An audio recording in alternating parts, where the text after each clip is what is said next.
समय ठहरा हुआ था। सती का शरीर दक्ष के यज्ञ में जल रहा था। शिव दुख से कराह रहे थे।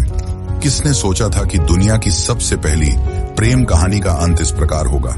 पर क्या करें, नियति का लिखा कोई नहीं टाल सकता, स्वयं भगवान भी नहीं। लेकिन यह अंत नहीं था, यह शुरुआत थी एक अजर अमर प्रेम कहानी की, जो सदियों तक याद की जाने वाली थी। यह शुरुआत थी शिव और पार्वती की, उनके प्रेम कहानी की, एक नए युग की। तो चलिए आज की इस कथा में जानते हैं कि क्या हुआ सती की मृत्यु के बाद और कैसे मिले शिव और पार्वती। आखिर क्यों सती के बाद शिव ने पार्वती को स्वीकार किया। यह प्रेम कहानी उतनी सरल नहीं है जितनी लगती है। यह मार्ग कठिनाइयों से भरा हुआ है, और अगर आप शिव और पार्वती के मिलन के हर पहलू को समझना चाहते हैं तो इस वीडियो को अंत तक जरूर देखें।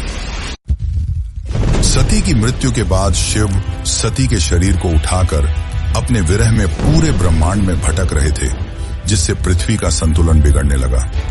तब विष्णु ने अपने सुदर्शन चक्र से सती के शरीर के टुकड़े कर दिए, जिसके बाद शिव शांत हुए और कैलाश पर्वत पर ध्यान में चले गए। शिव सती की मृत्यु का दुख सहन न कर सके और एकांत में वास करने लगे। सब कुछ शांत हो गया था, लेकिन इन सब के बीच असुरों की दुनिया में एक नई शक्ति जन्म ले रही थी, जिसका नाम था ताड़कासुर।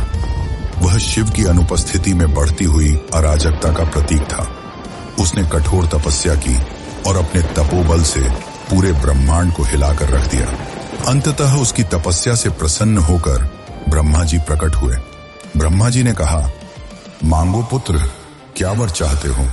तब ताड़कासुर ने कहा, हे ब्रह्मदेव, मुझे ऐसा वरदान दीजिए कि मेरी मृत्यु केवल शिव जी के पुत्र के हाथों ही हो। ब्रह्मा जी ने कहा, तथास्तु।